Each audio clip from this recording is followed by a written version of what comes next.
Hey guys, welcome back to the second installment of our Monday training tip. We're going to get right into it today and we're going to discuss one of the movements that I know a lot of you guys tend to struggle with, and that's going to be the double under.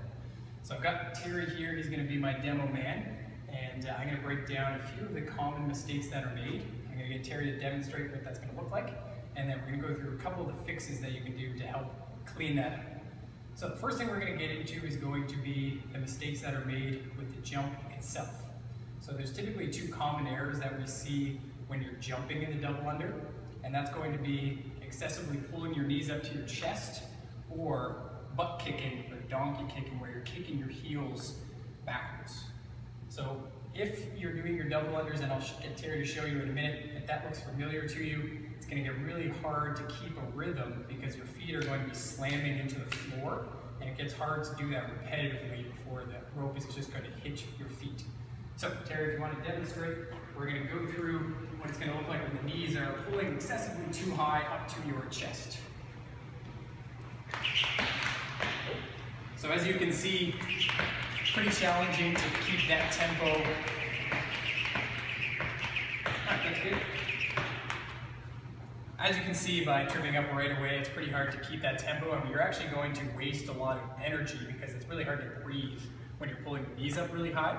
So the other one that we see is going to be kicking the heels back, that butt kick or donkey kick. So Terry, if you want to demonstrate that one as well. If you actually want to just turn for a side view.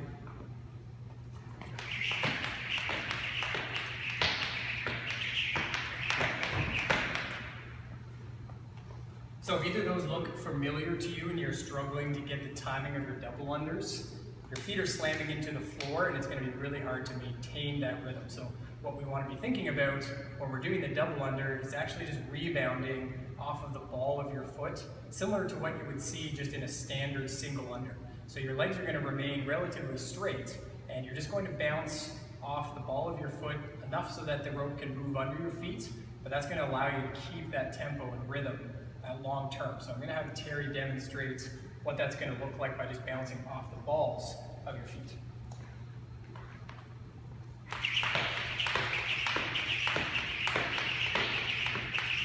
Awesome.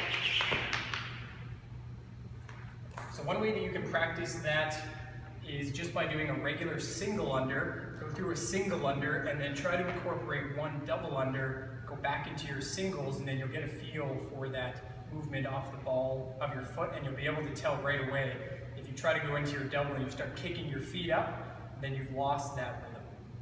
Okay, so the other one we're going to go through is going to be errors that happen with the upper body and the shoulders, and what that tends to look like is the arms moving really far away from your body and trying to use the entire shoulder to rotate the rope instead of just focusing on movement through the wrist. So I'm going to have Terry demonstrate what that's going to look like when the hands start to get out really wide on the body, and then we tend to trip up.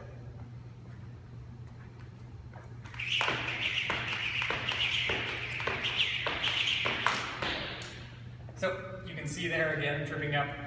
Once the hands start to creep out wider, you're shortening the rope, and now you're going to hit your feet because you don't have much room with the rope to move underneath the foot.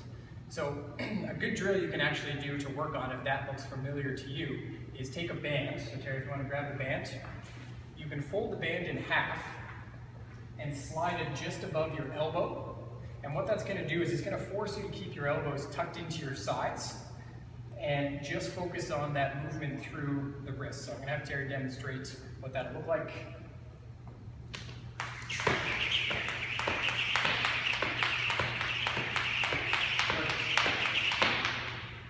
So you can see with that band, it doesn't allow him to move his arms out. It's going to keep it tucked into his side, and that's really going to emphasize the movement of the wrist instead of the entire shoulder moving through that position.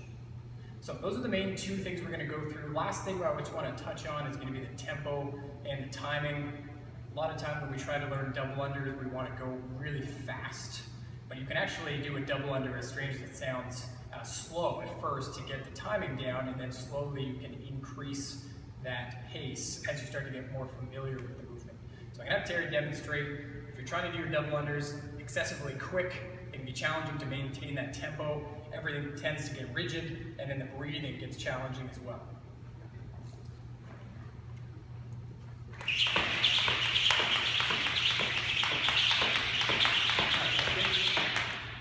Terry can do it because he's good at double unders, but if you're trying to learn how to do that, that's going to be too fast of a pace to move to start. So you can actually slow this down, really kind of overemphasize the jump, but just to get a feel of that timing first, and then you can start to increase that speed.